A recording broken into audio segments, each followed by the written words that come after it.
We are extremely disappointed. Developing nations slammed a global climate financing deal as woefully insufficient, as delegates at the COP29 summit in Baku adopted a $300 billion annual target on Sunday to help them deal with impacts of climate change.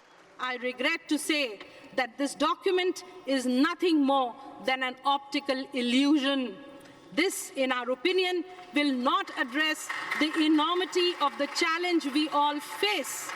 The agreement was clinched in overtime at the two-week conference in Azerbaijan's capital. It commits rich countries to providing $300 billion a year by 2035 in climate financing. That's a boost from the previous deal of $100 billion annually by 2020. That earlier goal was met 2 years late in 2022 and expires next year. United Nations climate chief Simon Steele hailed the agreement as one that would keep the clean energy boom growing and urged developed nations to keep their promises this time. It has been a difficult journey, but we've delivered a deal.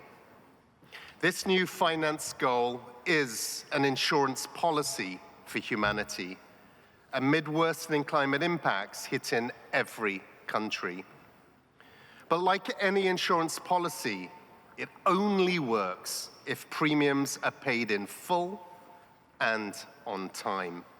The summit cut to the heart of the debate over the financial responsibility of industrialized countries to compensate others for worsening damage from climate change after their historic use of fossil fuels caused the bulk of greenhouse gas emissions. It also laid bare divisions between developing nations reeling from costs of storms, floods and droughts, and wealthy governments facing tight domestic budgets and surging geopolitical tensions. And yet we do feel that the result of today is actually exceptionally important.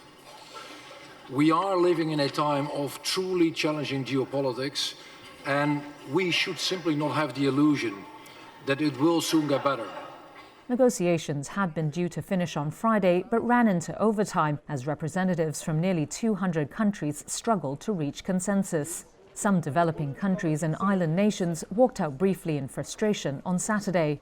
The final deal also failed to set out detailed steps for how countries will act on last year's climate summit pledge to transition away from fossil fuels and triple renewable energy capacity this decade.